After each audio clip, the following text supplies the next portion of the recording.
Welcome to the Drilling Millions podcast, presented by Sage Dental Partners. Partnership is very front of mind in terms of you guys partnering with the dentists themselves. So, what does it mean? This partnership, what does it mean for the day-to-day operations of the dentist when they partner with 123? Does it mean that they can focus more on their clinical skills? Does it mean that they're working fewer hours? From your experience, what does that actually mean to them? You know, it's not cookie cutter, so it's very unique per dentist. I think, you know, you're still in school, I believe, so you have many classmates. By now you know that they're all different. You have some that are very type A and controlling, and you got some guys that are, or girls that are very easygoing, and you've got some people in the middle. So, you know, our goal is to take the burden off of them, and they have to decide what that is for them, right? You know, everybody thinks, you know, corporate dentistry will take care of everything and you just come and do focus on dentistry. Well, yeah, we can do that, but that's not generally what every dentist wants. You know, we have dentists that say, I will always want to look after X, Y, and Z. It has nothing to do with dentistry. You know, we have a lot of type A personalities. It's dentistry, right? You want to control your environment. Those are the kind of people that get into the industry. So, you know, generally, yes, you know, you'll see the marketing materials from DSOs or dental service organizations saying that, you know, you don't have to do anything but do dentistry. But the reality is, it's up to you, the partner, to decide what you want to commit to or what you want to do. It's not up to us, but we can take care of literally everything. But there are some things that we have to take care of, right? We are financed by banks and private equity. So when it comes to financial stuff, we have to take care of it. You can't have your own bank account. You can't have, you know, your own account with one of the suppliers. Those are all our accounts together. You can check all the invoices. You can check none of the invoices. You know, there's different parts of that, but there's some parts of the business that get basically engulfed in our system. But that doesn't mean you don't have access to everything, right? And in general, most of the dentists, after some time, and this is from my partnership model, after some time, the regional managers do 80% of the management of the clinic. They still do around 20%. And then that's comfortable for them. But I do have partners that do 80% of the management, and the regional managers come in and say hi. So that's the variation. But we can basically help with recruiting. We help with payroll. We help with managing people, just in general, just giving you guidance on how to manage. And then also our goal is to help with skills, right? Make you a better dentist in the future, right? And through education. I think that's a building block that we continue to work on and build out. I think, you know, it's important as dentists that continue to learn. There's a reason why we all have to have a certain amount of credits. Things are changing all the time. So it's very important to stay on top of things. Well, it sounds like the value proposition that 123 brings to the table is more of an a la carte versus force feeding. Is that right? That's correct. Yeah, it really is. But there are some things, like any business, that, you know, because it's a larger entity, we will have our hands in more so than not. You know, you cannot go and sign up for a different payroll system, for example. We have a payroll system we use. It may not be one that you like, but unfortunately, you know, our HR department picked the best system that they thought will work. A la carte. We've always said to people that we want to be flexible and sustainable, right? We want to be flexible with our partners, but we want a business that's not going to go under. We want to make sure that it's going to live for a long, long time. My goal, you know, is to make sure that this model sticks around forever, because this way dentists can always be owners. To me, as a dentist, it's been very good to me in the profession, and I want to protect this profession. I don't want it to go, you know, into just this corporate world that people are worried about. I think, you know, we're a good middle of the road hybrid model. I never would say, you know, a model like Dental Corp is not a good model. It works for some people.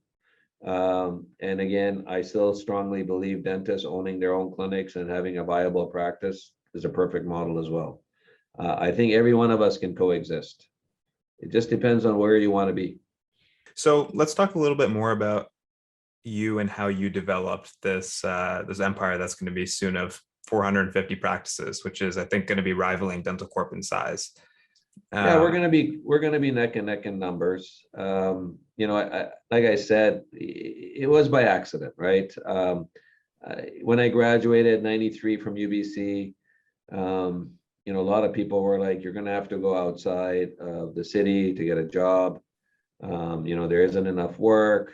Fluorides reduce the cavities." And I'm an immigrant. I came from Africa, East Africa. I'm very close to my family, and I just wasn't interested in traveling up north or far away from the city. So, the best solution for me was to figure out how to make my own job, and that was to buy a clinic. So, the two partners I partner with, one is Dr. Mario Esposito and Dr. Leslie Wong. We bought a clinic before we graduated. The closing happened after we graduated because we needed our license, but we had found a clinic, we bought it. It was a very unique clinic. In 1993, the dentist we bought from his name is Dr. Michael Drance, and he had TVs in the ceiling, which most people didn't. He worked a really unique schedule, right? He started at 4 p.m. till 10 p.m. on Wednesday, same hours on Thursday. On Friday, he worked from 8 to 3, and on Saturday, he worked from 8 to 3. That's the hours of the office. Why is that? He lived in Summerland. So the office was located at 49th and Fraser Street in Vancouver. He lived in Summerland, which is, close to Kelowna, we'll say. He would take a flight in and come in on Wednesday in the morning or afternoon, work, and then go back to Summerland Saturday after work. And it was perfect for him. It was only open like 28, 30 hours a week, but it was perfect for us. The three of us only needed to work a day and a half. We were obviously pretty tired from dental school. And, all three of us, fortunately, I still lived at home, right? Again, family values and tradition. Mario still lived at home. Leslie was married and was comfortable. We just didn't need a lot of money. We were comfortable. We had student loans.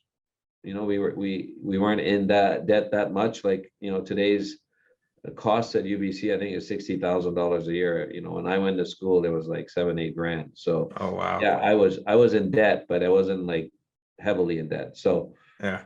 very fortunate. Started like that. Believe it or not, Michael Drance decided to retire after 6 months because that's why he sold the practice, and he came back to town like 10, 12 years later. We opened another clinic, which I bought again, his other clinic as well. And that's kind of the mojo that I have. I try and maintain these relationships.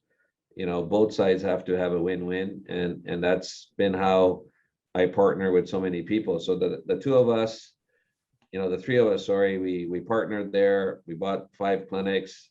After that, I built clinics. So, if we're to count backwards, I've probably built 40 clinics over the last 30 years just by myself. This is not the corporate side, right? And I've partnered, and I probably still have like 50 dentist partners on the old model. So the way the transaction worked when we got here was, I never told everybody we're just all going to become, corporate. I said, look, this is another option. We're moving in this direction in these clinics. So the private equity guys always knew I was never going to point a gun at my partner's head. When they're ready, they will come this way, or we'll sell the clinics privately. So over the years, about 30 clinics have moved over to the corporate side on their own. No pressure from me. And we still have around 60 clinics in the corporate model, in the old legacy model, sorry. So those will transition over when they're ready. It's up to the partners. But that's how that business grew, and it grew through these relationships and partnerships. And like I said before, I ran into Ali. Ali's like, this model makes way more sense, the other stuff that I'm seeing out there. So we worked with these guys called Vibrant Equity, and we kind of launched the initial base. We got to 70 dental clinics in the corporate side, and then by fluke, we ended up meeting Steve Froney and Mike Murray from Peloton. Now, they hadn't actually even formed their private equity group. A good friend of mine, Hugh, who's a salesperson for Sinclair, was getting chemotherapy at a clinic, one of the treatment centers. And Steve Froney's dad was also getting treatment at that same clinic. And Hugh said, they started talking, and Steve's dad basically was like, yeah, my son's in private equity and looking to buy businesses. And Hugh said, well, you should talk to this Amin Shivji. He's got dental clinics, and maybe there's something you guys can do together. And that's how that connection happened. Wow. So Ali and I met Steve and Mike Murray downtown in Yaletown, and they're like, well, we haven't quite formed our private equity group, but we could do this deal if we, they had their main sponsor, which is Mr. Stephen Smith. So I said, okay. And the reason we worked with them was twofold. One is they were super nice guys, right? We had met a bunch of other private equity groups, and these guys were people that, they're like your friends. Like, you could work with them, and obviously there's a business and we'd have to make sure the business runs, but they are good people. And the other thing was, both of them had left Ontario Teachers Pension Fund, and Steve had actually worked on the file on Heartland Dental that Ontario Teachers Pension Fund worked at. And I said, okay, this guy's got experience, and it'd be good to work with these guys. And that's how we ended up working with Peloton. So in 2019, mid 2019, they came on board, and we grew to about 140 clinics because we had a fairly large pipeline. So we had 70, we got this money, we started buying, we already had clinics in the pipeline. And then, obviously March 2020, the world ended, right? We were at the PDC celebrating our brand new booth that we had just launched. And, within 2 weeks after that, everything was shut down. And that was a stressful time. We had just onboarded all these clinics that we had just bought. As you can imagine, we had borrowed a lot of money. We're growing, and all of a sudden the taps, our cash flow was shut off, right? And the private equity group, Peloton, ourselves, we all hunkered down. And one of the first things for me was, again, patient care, making sure the staff are looked after. So I'm pretty sure, don't quote me, but unfortunately, I'm pretty sure that we were the first group across Canada to shut our clinics down, right? As soon as I started seeing what was happening in BC, we were at the super spreader PDC event, but I just said, guys, we got to shut them all down. I got complaints from partners, Alberta people, they called me, they wanted to have a video conference call or a phone call at that time. Nobody was using video conference. So called them up, they called me on, we shut down on Sunday, all the clinics. Monday, they were shut down. And on Wednesday, I was on a call with some dentists from Alberta, and they were shut down too. So they ended up all getting shut down, right? And, we started trying to figure out what's going to happen. So what I did was, I have a lot of friends in the industry, and I had a lot of friends in Korea and Asia where you were visiting, and I just stayed on top of that. I kind of just kept on watching what was happening there, because they had the first wave. They'd already gone through it. And my Korean friend said, look, dentistry is starting to reopen. And they weren't seeing any big issues in terms of infections. They were all doing protocols that were different, the rinses that everybody started doing. They were using foggers with hydrochloros and, these fogging machines, but they were open. So I told our guys, I said, look, guys, it looks like we're going to be able to do dentistry. We already had emergency clinics open to look after patients. So keeping an eye on the Korean market and, Germany and other areas that were starting to reopen. And our team put together a reopening plan, which we shared with the entire dental community. We emailed it to anybody that wanted it. And we had secured PPE, knowing that we were going to reopen. Obviously, plexiglass became a huge commodity. We had secured plexiglass. I know it sounds crazy right now. So we had PPE, plexiglass. We opened our clinics as soon as we were allowed to. We had all the equipment that all the clinics needed, face shields, the hydrochlors, the fogging machines. We bought everything. We didn't want to take any chances, but fortunately, as soon as we opened, until today, we've been following guidelines across the country.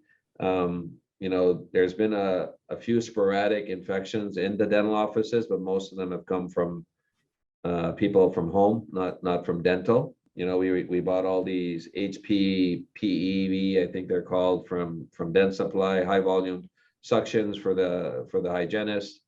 We spent a lot of money, but it was necessary. It was to protect patients and protect our staff. Signed contracts with linen companies because you couldn't find gowns, right? So it was a very interesting time, but the good news is we're out of it. We survived as a company. Like sitting here today, we already had around 200 and something clinics. So even though we were during this pandemic, we continued to grow and create partnerships. And, we kept on looking after patients and our staff. And this business has continued to grow mostly because of the team, right? I'm not one of those super hands-on people. I work with good people. I make sure I surround myself with people that are wanting to, make sure people are in good condition and the businesses will do well, and give them the ability to maneuver and do things that they know that they're very good at. So, we got here and that's how we built it. Right. Well, so I'll ask you another question on a more personal front. So, sitting in front of you, I because we've met in the past, I know you're a practicing dentist, and as we kind of chat, I sort of have to remind myself that you are still a dentist. Where did you develop this great business acumen? Being an immigrant, my dad always owned small businesses, right? You know, children's wear, knickknacks, dollar store. And I used to, in the evenings, help out and work at these small stores. And I remember waiting for customers, right? You're in this business where you're selling something and you always got to wait for somebody to come in through the door. And I just found that to be irritating. Just like, this is crazy. Like, I'm sitting here bored out of my mind and I got to wait for customers. And that was kind of, I mean, I understood the business. I understood there was rent. I understood, my cost of goods. I understood, my dad had to pay me, he had to, do all these things. So I kind of got that basic business information growing up, sitting at the table. But, we weren't like super well off. We were comfortable. Parents always made sure we got what we wanted or needed. No fancy cars. We drove a Malibu, I think. My dad had a Malibu. And so some of this innate business information stuff just blossomed as I graduated, and I saw that most guys knew even less than me. And then once that ball starts rolling, you quickly learn to read financial statements. You kind of figure out, you have, this areas where you can negotiate with vendors because, a lot of people don't realize, but yeah, there's money sitting on the table. You have to negotiate, right? And it was just, I would just say it's by fluke and the reading. The problem always was, even when we had 60, 70 clinics in this partnership model, I was working as a dentist 5 days a week. I love doing dentistry. And that was one of the big or the most difficult decisions when Ali said, let's do something, is like, well, then I can't keep working, right? So, I work 3 days every 2 weeks now, basically, in the clinic. I still obviously manage clinics and keep my hours up, but I still enjoy it. I've limited mostly to implants and surgery because it allows me to be away from the clinic, because you can place the implants or do surgery, and you're basically removing sutures and you don't need to be there afterwards, right? So it's something I still love. The business part is probably not my first love. It's kind of just happened, like I said. I still like doing dentistry.